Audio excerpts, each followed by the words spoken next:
You want to step in the ring with me, Bianca Belair, the EST of WWE, the strongest, the fastest, the roughest, the toughest, the quickest, the greatest, the best? Well, you know what? You will never be me, do it like me, or do it better than me. But you know what, Miss? I'm excited. I'm excited for you to step in the ring with me and show me what you got. So bring everything that you got at WrestleMania 40 in Philadelphia. I'll see you, Bianca Belair, the EST versus KE. Hello, it's me, Keke, and today's journey down the rabbit hole is a journey. I know you aren't afraid of a journey, dear listeners, and that's why I love you, because today we will be talking to WWE superstar Bianca Belair about what it's like to be a part of a field that can skew male and everything in between. But first, I need to go down the rabbit hole and get Sharon's thoughts. Let's see if she's ever had a desire to jump in that ring. Hey, Mom, how are you? Hello. Now, I'm not trying to act like you an old lady now, but was WWE or WWF around when you were a kid? You know what? It was, but it was like on like Channel 44 or something. Like some... Ooh, that damn Channel 44. Yeah, in Chicago, Channel 44 was like the local channel. It was where my dad would go watch the White Sox games. And you would watch Spangoolie, you know. Spangoolie. I remember Spangoolie. Yes. Wait a minute, Mom. What did Spangoolie do? I remember Spangoolie. Spangoolie. Yeah, what was on that show? It was horror. It was Spangoolie. It was like, yes. It was like very Grandma loved campy. it. It was like very campy monster from outer space. Girl, or core memory swamp unlocked. man with no hands or something. Core memory unlocked with Spangoolie. You ain't had no business bringing that up. Yes.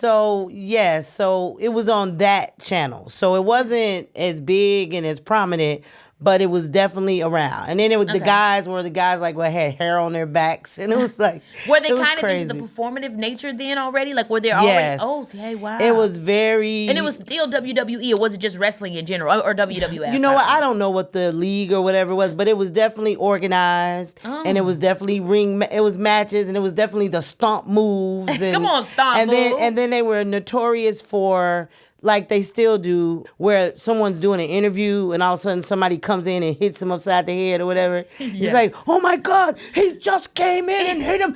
Ladies and gentlemen, did you see that? You know, it was all that kind of. Yeah, we loved all that. Now, do you remember when me and L'Oreal used to be extremely into WWF? I do remember you guys like playing around trying to do some of the moves. Yeah. I do remember that. We used to be in the kitchen. You know, back in the day, they used to do this thing where the male wrestlers would like bang their head in the other person's legs. But obviously it was a hurtful move because they have penises. But we were girls and we would do it and it was like, that doesn't mean anything.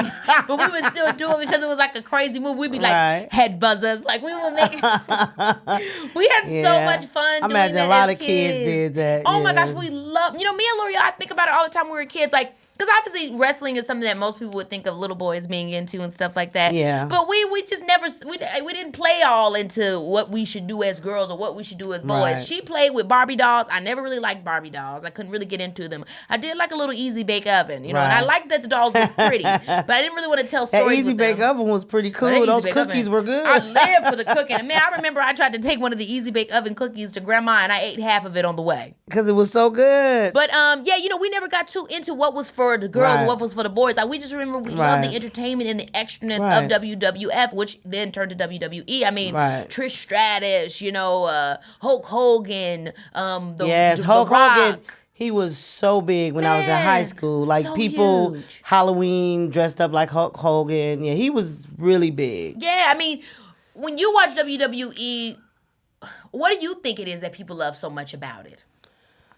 Oh, I think they like the theatrics of it. Yeah. I think they like the campiness of it. People innately just want to be entertained. Mm-hmm. And they don't want to have to think about things. And with that, it's just all right there in your face. Yeah. And then, let's be for real. They are athletes. Yeah, people do love to see. You know what I mean? It's stunt work as well. People are talking about Dwayne "The Rock" Johnson in his movies. Like, man, we saw what that brother could do when he was up on there jumping off of the damn banisters. Yeah, so they have to be dual. They have to be multi-talented because they not only have to, create this character and sell this character, but then they have to make sure they don't hurt themselves. Yeah. Now, why do you think it's, again, I hate saying this because I think so many fields are male dominated because we do live in a very patriarchal society, but why do you feel like a sport like wrestling is something that's deemed more masculine and feminine? And honestly, what do you think I mean, what is your interpretation of masculine and feminine? Oh my God. You know what? I don't really have an interpretation. I am just open. I know what people say masculine is, and I know what people say feminine is, but for me, I just never really got off into that. Yeah. Because me myself, I'm not overly anything. I'm not overly feminine. I probably have a little bit of both. Yeah. So, me too. Yeah. I was talking to my friends about this not too long ago about how I don't really see masculine and feminine in human trait form, right? I think about feminine as something that is refined, something that is organized, something that is, like I don't put personal adjectives to it. Like I'm thinking about it as when I think of something feminine, I think of something being refined, that is direct, that knows what it is, it's concise, it is organized. When I think about masculine, in my concept of what masculine is, it feels very out there, brash, doesn't overthink it, kind of go, it's an energy that is very much so, hey, boom, let's just do it. It doesn't overthink. It kind of goes along and just figures it out along its way. Like I think that it is not. It is opposite to feminine. So if feminine is refined, masculine is the opposite of that. And so when I feel like when we use both of those energies, they have a lot less to do with our gender or with how we dress, and more to do with how we approach things. Yeah, I'm more into just energy. Yeah. Whatever your energy is. I remember when I was in high school, and I remember that song, "Sweet dreams are made of these. Who am I?" When I finally saw Annie Lennox, I just thought she was dope. Right. Because I just thought, like, this woman is just masculine. She's feminine. Her haircut was boss. And I just said, now, this is an artist. Yeah. You know what I mean? Just as an individual. Yeah. And I think it is really dope when you can use both of those energies, right? I feel very masculine and feminine. Like I said, in my regard to it, it has not as much to do with what I wear. And yes, we can put it in the framework of what you wear. But like I said, I feel like it's more so to do with how I choose to approach things at different times. Sometimes I choose to take a feminine approach, which feels a little bit more thoughtful, more concise, more refined. And sometimes I feel like I got to go just all balls to the wall, no pun intended, and give more of that masculine energy where it just kind of feels like I'm not overthinking it. Right. You know what I mean? Well, I mean, it's funny that we're talking about sports and we're talking about masculinity and femininity and all that. Have you heard the scandal with the soccer team? Tell me, girl. The women that won the world championship, whatever, from Spain. Yeah. How I guess he was like the head. I don't know, get it wrong, but he was like executive for their team, and they were giving their awards out, and one of the girls came by and he literally grabbed her and hugged her and kissed her right on the mouth. And I mean, it was big. It was Did she like it? Or? No, she didn't like it. No, she did not like it. No. And none of the women, they all had been speaking out. We found out later that there had been many complaints about this guy.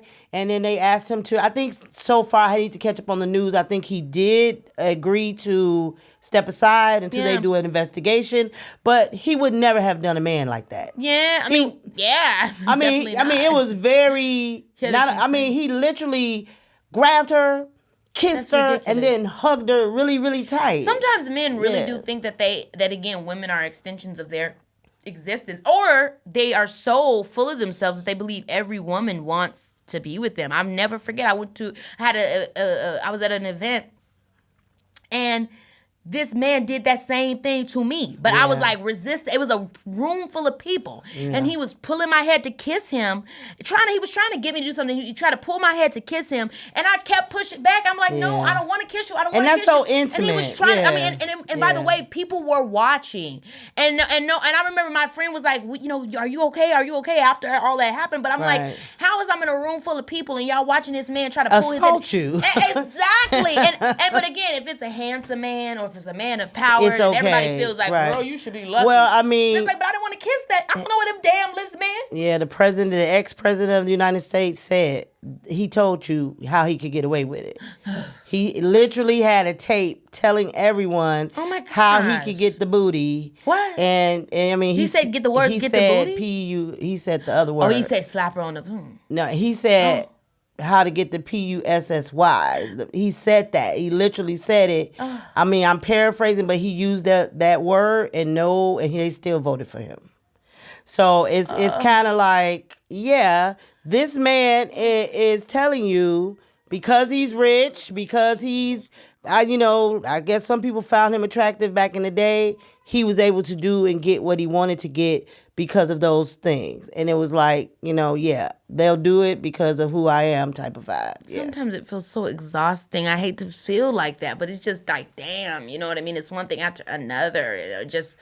Oh, good Lord. Well, there are some places where kissing, is the norm, but I've always felt weird about it in church. Sure. Yeah, the old lady come and slap Yeah. you and kiss you everywhere. But you know it's not I never sinister. liked that. I mean, look, you ain't got to kiss. Nobody don't want to kiss, Right. But when an old lady does it, Right. It's a little less sinister. I don't even know if I want to say this, but I'll never forget one time Jesse Jackson. I was at this event with Jesse Jackson. You might know. And then, right, we'll cut it off with these two. But I was at this thing with Jesse Jackson, and obviously Jesse is older now. He can't even really talk and everything like that. Yeah, you know what he I mean? has Parkinson's. Yeah, but that's his heart. So he's kind of, he's not as mobile as he used to be. Absolutely but, not. We still show Jesse love. And so, Yeah. And respect. And so I was over there and somebody was with him and they were like, take a picture with Jesse. And I was like, absolutely, I would love to take a picture with Jesse. And, like I said, he's kind of not how he used to be. So I didn't know if he was enjoying himself or not. Right. But I'm over here like, okay, cool, yeah, I'll take a picture with Jesse. And so I take a picture with Jesse and I'm like, boom, done. And she was like, well, come back in and give Jesse a kiss. He'd love it if you gave him a kiss. And I was like, huh? I was like, Jesse, would you like it? I'm like, he's not telling me that he wants that. She was like, give him a kiss on his cheek. Jesse would love that. And I'm like, okay. So I guess Jesse would love that. So I give Jesse, I felt so nervous. I felt that I had to give Jesse she put you in that position. And I'm like, okay, she said Jesse would love it, and this is the Jesse Jackson. So let me give Jesse a kiss on the cheek. I went through all this in 5 seconds. I'm like, it won't kill me to give Jesse a kiss on the cheek, and then I'll be out of here, and it'll be over just a cheek. And so I give Jesse a kiss on the cheek. When I tell you, Jesse looked at me and said, well, he liked it. Well, Jesse back in the day, he was a player. He had that big afro. He had that Frida Jackson 5 afro. Child, I would never forget that moment that she said Jesse wanted that kiss. And I said, shit, I'm going to have to kiss Jesse. I just kissed him. But, honestly, I really, it wasn't horrible. I'm not, like I said, I ain't mad. Back in the day, he was a very handsome man. He just wanted a little kiss of the cheek. I mean, that's nothing like your elderly little uncle or grandfather. It's all right. Same like I was saying about in the church. Yeah, it's all right. Like I said, as a little girl, it used to irritate me, but, that's a custom. It didn't, I didn't hate it. It didn't kill me. We can laugh about it. Yes. Hilarious. We're going to end that on that note, and I'm going to get into my conversation with Bianca Belair.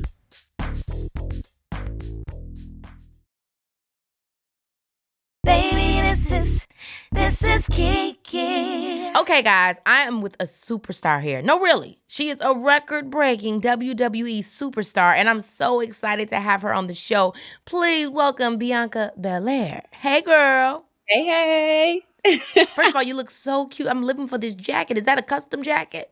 Thank you. No, I would lie and say that I made it because I make a lot of my own stuff, but I'm not going to have people call me a liar out here. So no, I didn't make it, but it's very sparkly and, it fits me, my personality. It definitely fits you. You are sparkling. And welcome to the show. I'm so excited to dig in this conversation because I remember loving WWE back in the day when it was WWF before the wildlife folks got them. You remember that?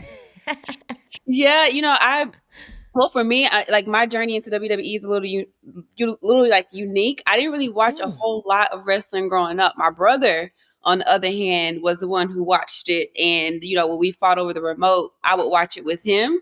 So I knew the main people Undertaker, Stone Cold, The Rock. Exactly. We're from the same generation. It was huge and it still is. So, yeah. Yeah. So, I was just going to ask you about your background into wrestling. So what happened? What was your entrance point? Obviously sports or how did you end up falling into it? Yeah. So, I've been an athlete my whole life. I've played almost every sport in the book. I was running track and doing gymnastics and tumbling at the age of 5. So being an athlete lives in my blood, but I was a collegiate hurdler. I started at the University of South Carolina, then I went to Texas A&M, and then I finished up at the University of Tennessee. So I kind of went all over the world. I was a hurdler, and when I finished running, I was like, okay, what do I do now? Like, I've played sports my whole Right. life, and it's just a part of me, and I'm missing that part of me. So I got into CrossFit and powerlifting, and I Mm. realized, I had taken sports so seriously, and I had criticized myself so much, and I was like grinding and trying to work hard. So when I got into CrossFit, I was like, you know what? I'm gonna have fun with this.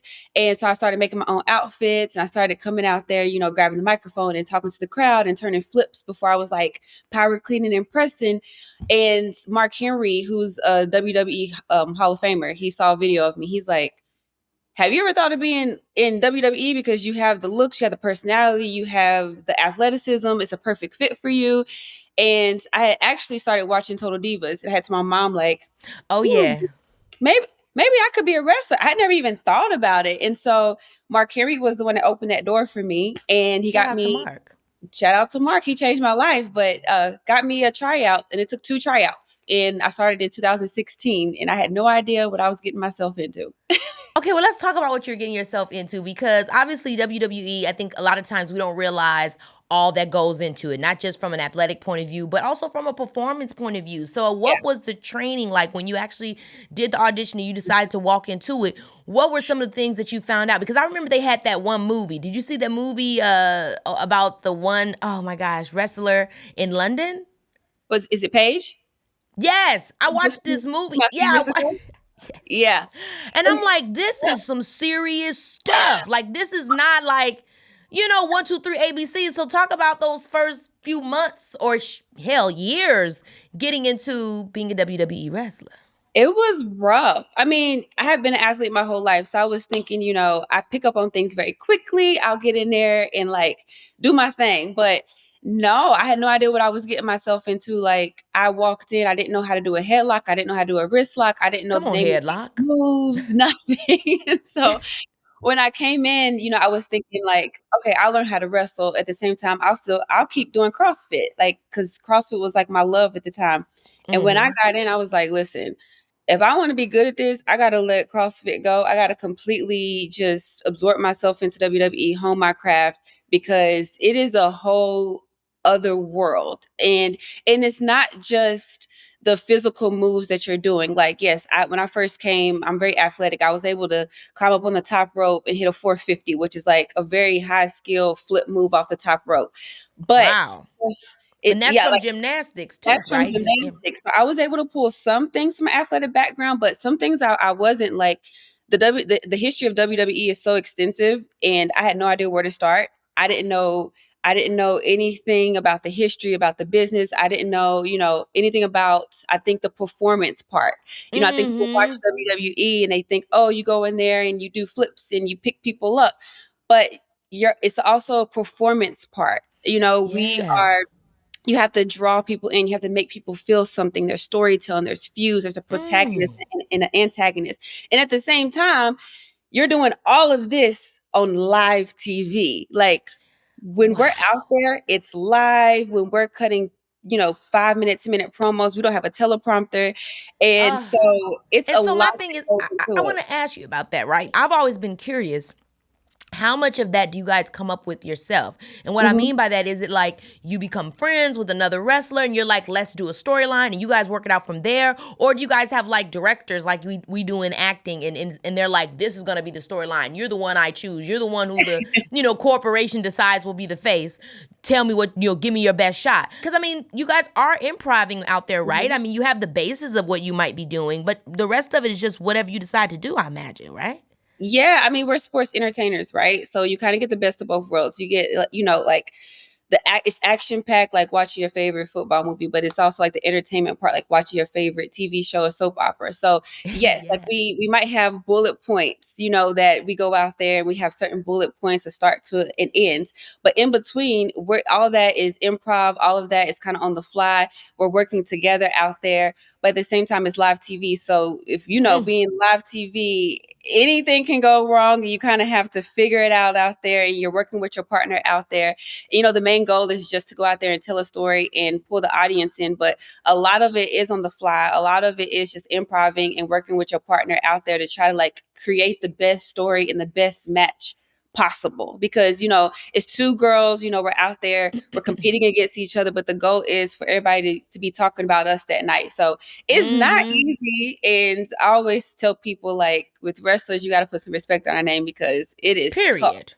Period. Has somebody ever threw a monkey wrench, or have you thrown a monkey wrench during the actual live event? Like, she was supposed to do a headlock in the throw, but then she tried to do some trickery stuff and did something different. I don't know. I'm just guessing because I'm like, you really are trusting each other and hoping that everybody is not trying to make a moment their own and they're working with you.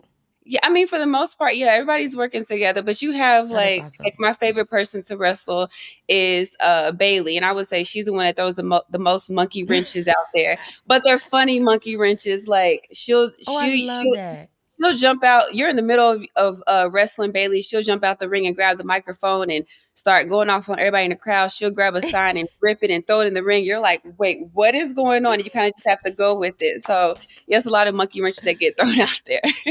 I love that. Okay, so what does it take to actually be a WWE superstar? Because there's WWE wrestlers, there's people that's in it, but Bianca, you are a superstar. What did it take to get you to have this name in the community? I would definitely say, being someone that came in that didn't know much, it took a lot of other people helping me along the way. And like, it took me kind of like falling back and letting people lead me for one, so that I could learn.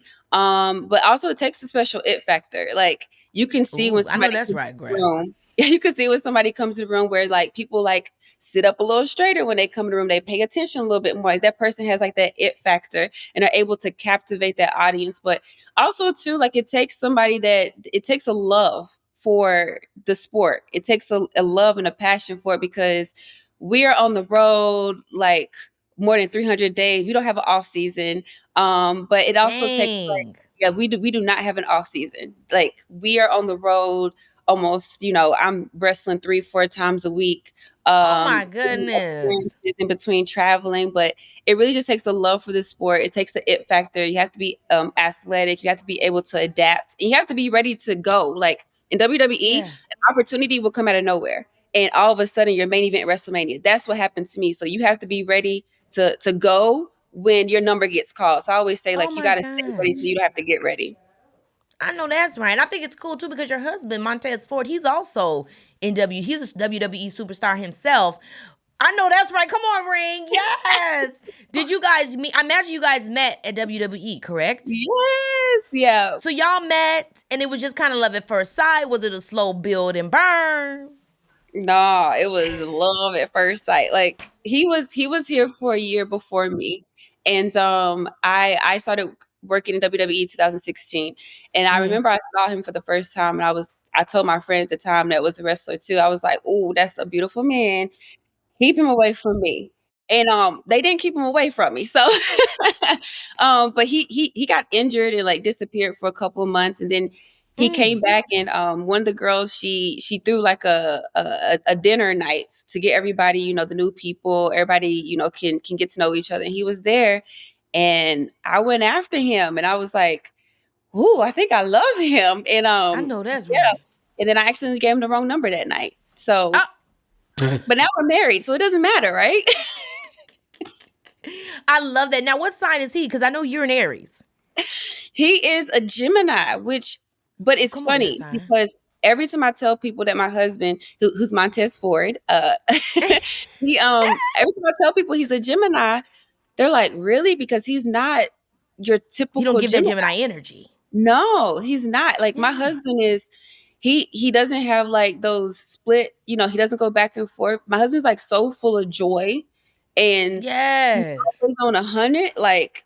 This man like wakes up like praising Jesus, hallelujah, screaming. I'm just like, baby, it is 7 o'clock in the morning. Can you chill? And he has no chill mode.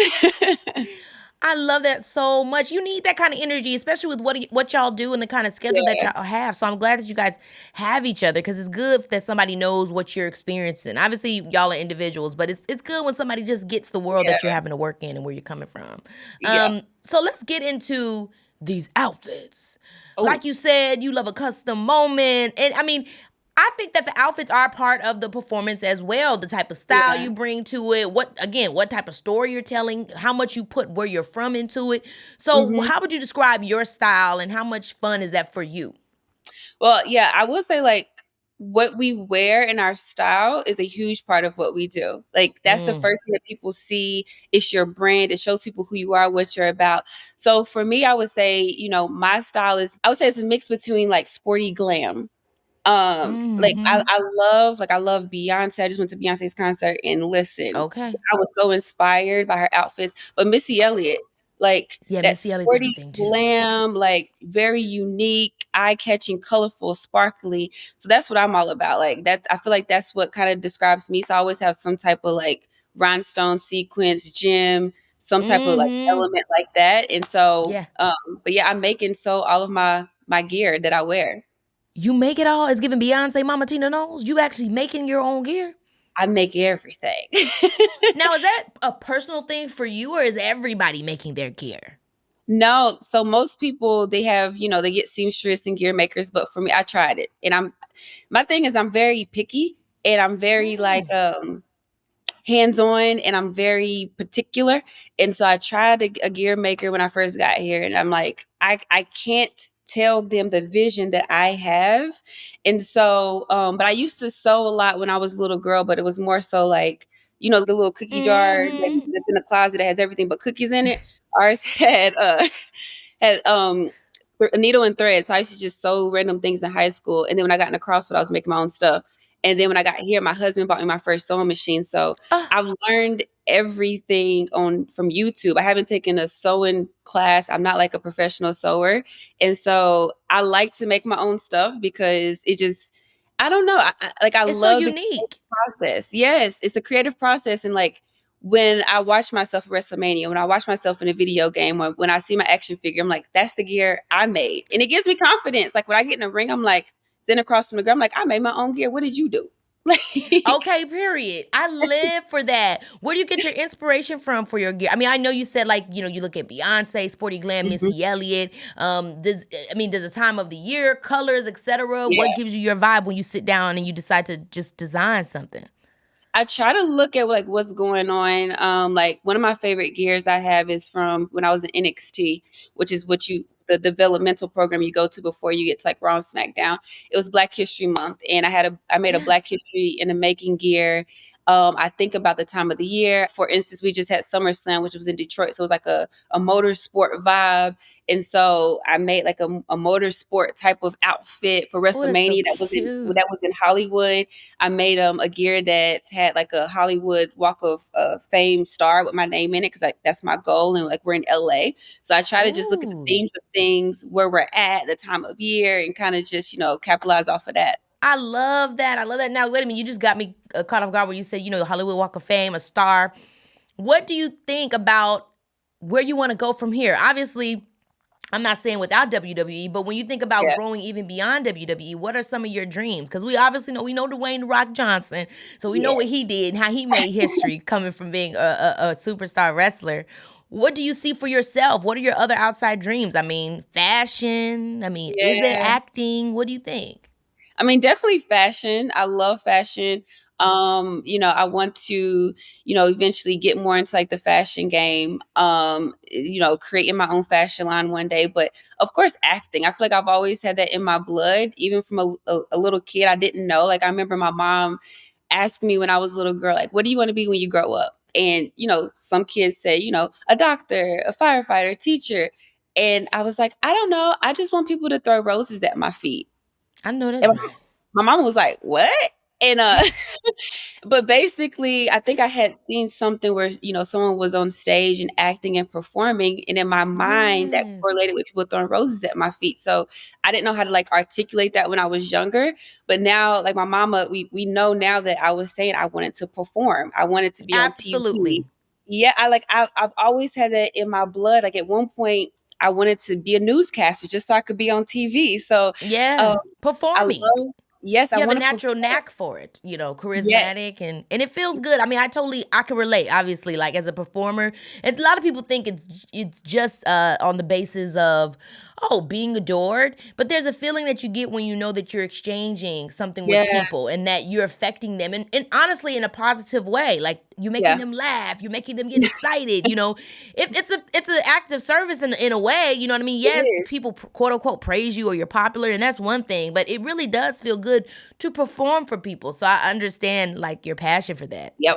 Yeah, definitely. It gives you that feeling, like you said, like, and I think that's what we do in WWE. Like, our goal is to put smiles on people's faces, and like we go out there for the boos and the cheers and to like interact with people and give them something. Like, even during the pandemic era, when everything shut down, WWE was still going, and I still have people coming up to me to this day saying like, I was going through so much, but on Monday nights and Friday nights, like, you guys brought us so much joy and gave us entertainment. Thanks for entertaining us.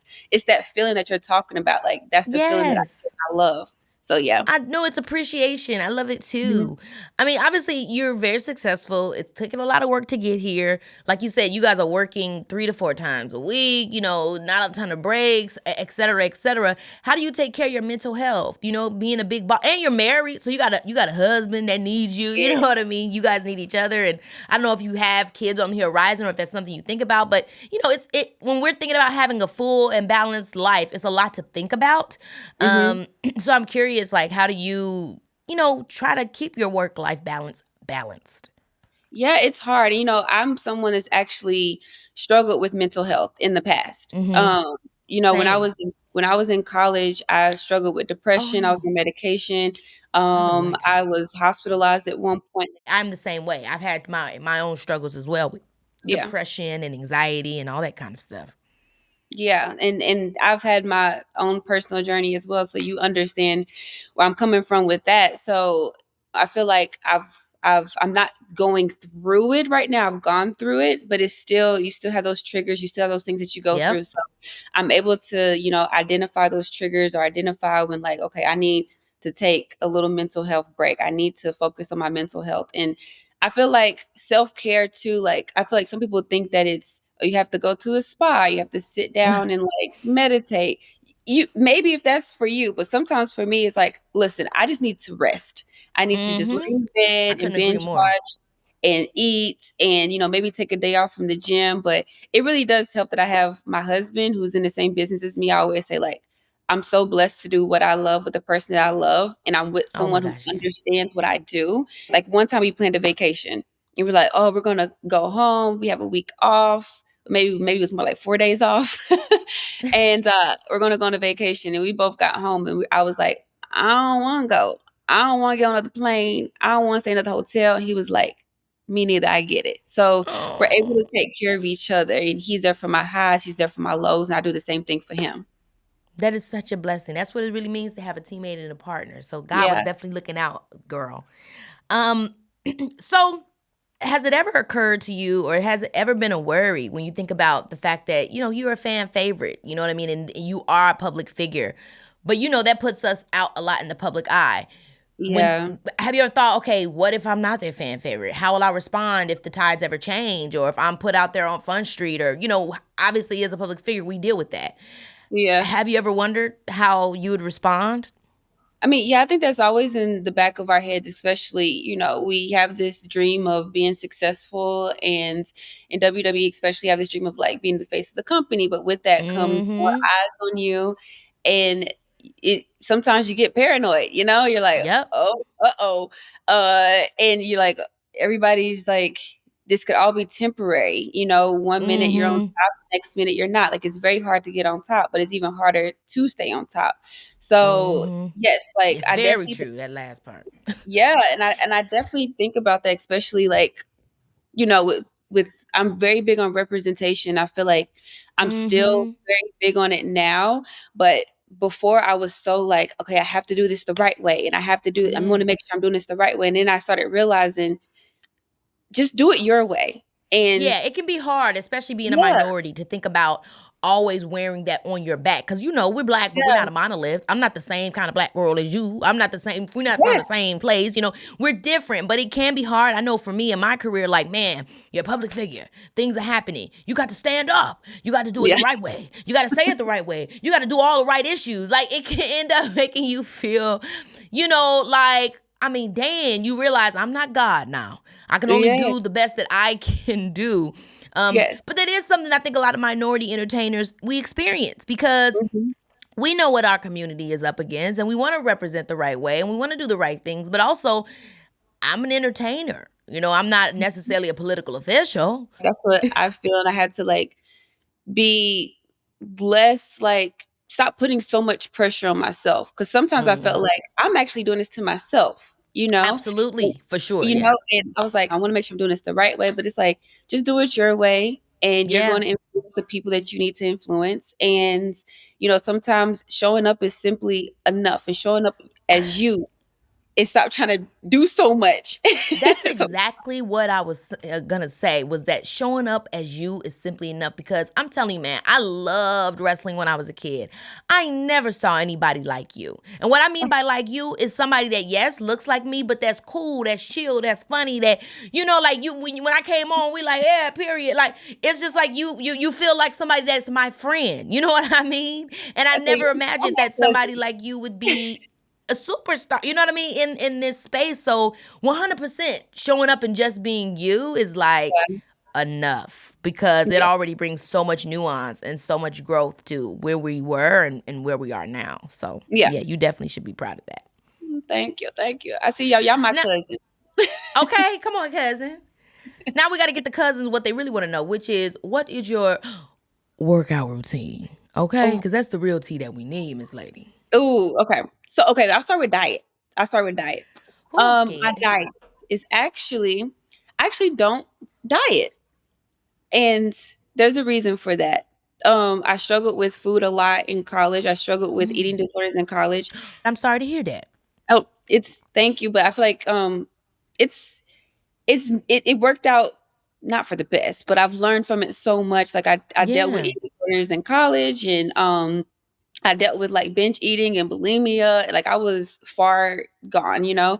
And so I used to be so obsessive about food. So now I don't really like to diet. I like to Yeah. I do like moderation. So if I want something, I eat it. I try not to overindulge. I try not to underindulge. So I try to look at it that way. Otherwise, like I just That's get very very healthy thinking. yeah, I just try to like, you know, because I still want to enjoy life. I still want to enjoy food. So I just look at it as moderation. And then like my workout routine. Okay, so I like to work out. And It's that side that I already knew I was in trouble. yeah, I, I'm a little crazy. Like I like boot camps. I like circuits. I think it's Oh the track yeah. girl in me. I like to be laid out with lactic acid, legs burning. I lift a lot. Ooh. Yeah, I lift a lot of heavy weights. I do a lot of circuit training. Like but I've been trying to find like creative and fun ways to work out because working out's supposed to be fun. So I have like a rebound trampoline like hip hop class that I do with my friend that lives in Atlanta, and they be getting down in that class. So I be in there jumping, and it would be Ooh, like ooh. jumping to Sweetie, and everybody would be getting it. So I'm trying to find like fun ways of working out now. I love that. And where do you live now? I live in Orlando now, in Florida. Damn, girl, because I'm like, if you live in LA, like, go on, take me to the dang on gym with you, girl. I'll come out there looking like bam, boom, what, We'll, we'll get girl. we'll get you that. But you already looking good. Listen, you done had Oh my that baby. gosh. And I'm like, maybe Outside. I need to have a baby so I can get a body like Keke. All right now, Keke coming through with the I'm body. on the floor. When I come to Orlando, when you're in LA, girl, don't hang up the phone on me when I'm trying to get into the gym with you, okay? You know, we can go to the gym. I'm in LA a lot, so we can go to the gym. And then I need to get you in the ring with me so you can be my tag team partner. Oh my gosh, that would, girl, that would be, the kids would eat it up. Baby, this is Keke Palmer, yeah. Okay, I gotta ask you, what Okay. would you say to your younger self? I would say stop worrying about what everybody else thinking about you. And I will also say, don't forget to have fun. I feel like I was growing up and I was so serious sometimes that I was Yeah, trying to grind and be an athlete. And like, I learned a lot of valuable lessons as a kid being an athlete. But I'm like, have fun, you know? And don't worry about what everybody else got to say. Like, you gonna have plenty of time to grow up, but have fun and, don't, don't take life so seriously and don't worry about what everybody yeah. else got to say about you because I think back to like my high school days, and like it didn't matter what people were saying about you because you're gonna go on and flourish in life. I know that's right. Yes, I love that. I was also quite serious. I look at pictures of me when I was 15 and I was wearing a blazer. Girl, if you don't put a damn tank top on, like you was not going to a business meeting, even though I was. Anyway, what has been your favorite match? I know that's probably unfair because you had like a zillion. Maybe most memorable would actually be better than favorite. Well, okay, so I hands down when I main event at WrestleMania. It was the first time me and Sasha Banks, the first time two Black women ever main event at Oh my gosh. WrestleMania in the history of WWE. So that is the most memorable match Come on, to icons. me because, woo, that day, like if anybody goes back and watches that match, I was in tears Oh, in the ring after the bell rang, and that's the last oh that's my the last place you want to God. be in tears. And I was like, like almost like shoulder shaking, like ugly face crying because Oh that my moment was so God. big and important. Oh my God. What did your parents say? What do they say? Because obviously they know you've always loved sports. I'm sure they didn't imagine WWE, but obviously WWE is huge. So I mean it's like insane. So when they saw how you built your way up from, beginning to where you are now, I mean, what has been their response? Ooh, so my daddy's always been somebody that's like, whatever you want to do, you can do. And I never like surprised him. I'm like, I want to do this now. He's like, okay, cool, let's go. I got you. My mama is the same way, but she's always like, when I first told her I was getting into WWE, she's like, you sure you want to do that? You sure? And I was like, yeah. And my daddy's like, be quiet, she can do it. So, but now my mama and my daddy, biggest support system that I have. They are the biggest WWE fans now. They come to every single big show. She could tell you my mom could tell you every single statistic. She could tell you what's going on, every storyline, but they lose it. Like they at WrestleMania when I main evented and I won, I became a SmackDown Women's Champion. Woo, I, woo. and we won an SB off of that match, just to throw that in there, you know. Okay, let them know. Let them But know. my daddy, he tried to jump over the barricade. And the security had to grab him. And I was like, why did you do that? He was like, I don't know. I just saw you in there and I just had the urge to go. My mama was praise dancing. My brother was Period. threw my nephew out the camera. Like they were losing it. Like they Oh lose my it. Yeah. gosh. My daddy's falling over the back of the couch. I And remember like the how do you feel doing this stuff and being a woman, right? Because I mean, we're talking about wrestling when you were a kid. It was your brother that was into it, and I mean, just like a lot of times, obviously we've had some dope female wrestlers, right? But I mean, still people often think of it as this is a male sport. But you are a woman that's in there and killing it. So how does that feel for you? It feels amazing. I mean, I'm in WWE at an amazing time when women are doing Yes. amazing things, you know? And shout out to all the women that came before us that laid that foundation for us. But Absolutely.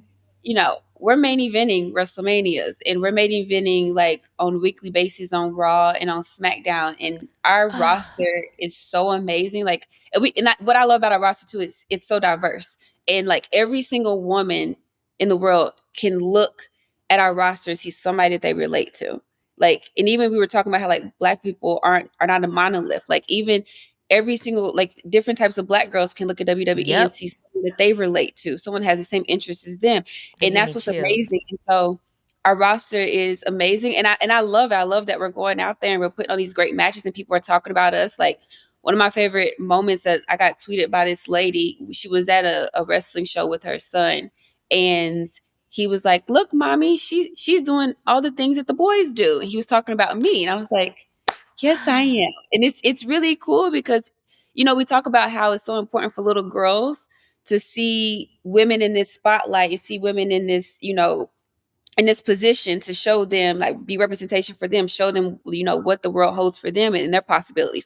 But it's just as important for the little boys to see it. It So is. And I love that you pointed that out because I didn't even yeah, think about that until you said that, where it's like it is good because it helps them to stop seeing women as one thing. It helps them to yeah, understand that, we could do everything. You know what I mean? yeah. So I love that.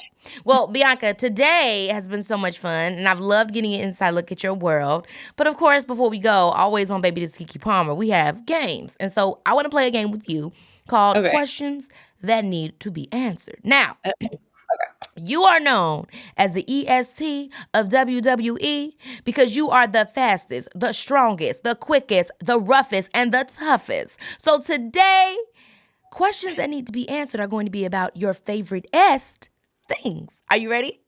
Okay. I'm ready. I'm nervous. I don't know why. I'm nervous. I know, right? Because whenever you don't know what's going to happen, it's like, oh, wait a minute, should I be on the edge of my seat? I know. Okay. First question. Who was your favorite wrestler when you were growing up? When I was, I have to just give one answer? Ugh. Yep, it has to be your favorite est. My favorite est, growing up was China because she was Girl, remember China being there Dom- shutting shit down. dominating, Yes. dominating the men, like dominating. And then I have Just to big and beautiful. big and beautiful. Like when I was growing up watching, that's the first woman that captured my eye. And then like for men, it was Goldust because it was just something about him. Like when he came on camera, when he came on TV, I just paid attention. Like he was captivating. I couldn't stop watching him. So that always stuck with me. I used to, obviously all the kids when I was young, we loved Dwayne, we loved The Rock. It was always, do you smell what The Rock is cooking? And everybody would trying to do the eye. And then The eyebrow? and the eyebrow, yeah. The Rock is I can't cooking. do it. It's so good and dramatic. The characterness of it all, like, girl, like, I'm obviously not a wrestler. If I had those skills, I would really live for the performance because I would really try to find a way to really give you character, girl. It's the character work that drives me. You Girl. So, second one, what's your favorite in-ring outfit of yours ever? would. I'm emotionally connected to all my outfits. They're all your babies. They are, but because for like my big matches, I make my gear with the intention to only wear it once. So every time I look at my gear, it takes me back to that specific like match that I had. So when I look at that gear, I'm like, oh, that's from WrestleMania. That's from that WrestleMania. But I would have to say my favorite one has been probably WrestleMania 38 with Becky, because that's my first time like really stepping out of my comfort zone and trying to do something different from like my normal pattern and style. And so ever since then, I've been making gear that's like different styles now. I love it. I really can't get over the fact that you make your own stuff. That really gives me it's giving Selena Quintanilla. Favorite album of all time? Oh, my favorite. I'm really album? throwing some hard ones at you. Mine is Full Moon, Brandy. So I don't know if this is my favorite album of all time, but I will say this is one that I never skip a song on it, and that's 50 Cent, Get Rich or Die Trying. Like, girl, a lot of people is on that 50 Cent Get Rich or Die Trying, honey. Yeah, that album was huge. I never skipped a song. I wouldn't say like necessarily it's like my favorite. Like I would listen to, but I never skipped a song on that album. Like it was a timestamp, and 50 Cent for me, he was giving the quintessential like I am a rapper. Like it was the whole, it was like the imagery, the storyline. He was like shot 9 times. Like everything was so on what your expectation was, and it was an international like iconic album. So I think I knew every word, every song on the album. Like high school Bianca, I was she was in the bag like, yo, Get Rich or Die Trying. Like, what's so good? Favorite movie? I don't have one favorite movie. I don't have a lot of favorite. I know these are so hard. My favorite movie, when I gotta dwindle it down, would be The Wood by Rick Famuyiwa, the movie about the 3 friends and how they go down memory lane in high school, and then like the one friend is getting married. Tay Diggs is so freaking funny in that movie. I love that movie. Okay, I think I have 3. Babs is definitely one of my girl, favorites. Yeah. Yes. Shout out Robert Townsley. Yes. Babs. And All About the Benjamins. I know every I can say that movie as it's going. Every word. Yes. 45, 47. And then There's another movie that I really, really, really, really like, and it wasn't like huge, but it's called Beyond the Lights. Oh my gosh, Beyond the Lights. Girl, that movie was so good. It was very good. I love the drama of it. It was one of those romantic drama type Love movies. story, yeah. Very good throwback. Okay, and last but not least, I mean, not only are you an amazing athlete in the ring, but you're also amazing on the mic when you talking smack to your opponents, Bianca. So I really have to pretend for a moment that you and I are in the ring, and I want you to let me have it and cut into me just like you would with any other opponent, okay? Now, don't hold back. I can take it. So Okay, I'm going to kick it off and give me your best shot. Okay, here we go. and I really got to get into this. Okay, here we go. Bianca Belair, you know what? You say you are the EST of WWE. Well, that's because you haven't been in the ring with Keke, baby. So what do you say? You and me at WrestleMania? Okay, Keke. You want to step in the ring with me, Bianca Belair, the EST of WWE, the strongest, the fastest, the roughest, the toughest, the quickest, the greatest, the best? Well, you know what? You will never be me, do it like me, or do it better than me. But you know what, Miss? I'm excited. I'm excited for you to step in the ring with me and show me what you got. So bring everything that you got at WrestleMania 40 in Philadelphia. I'll see you, Bianca Belair, the EST versus Keke. Oh my gosh, no. I think the Get Rich or Die Trying is a part of you. Girl, that was like fluid. The energy was going. Mama was and two. Like that rhythm and that vibe. I was drawn in for real. That is such, oh my gosh, girl, that is so good. I really was feeling that. She was like, and then you brought it all back around to the KE, to the KE. Girl, you ain't nothing to play with. Let them know. Keke. You said what? I had to put you over too. You know, Keke, do your thing. Bring it. I really live for you. Can I just tell you, this has been an amazing time, and I thank you so much for coming on the show, girl. You gave me life. Thank you. I was super excited. Thank you so much. This was so cool. Thank you so much. Of course. Thank you. End of the road, y'all, for this episode. Thanks for listening, and until next time, you know it's your girl. Baby, this is Keke.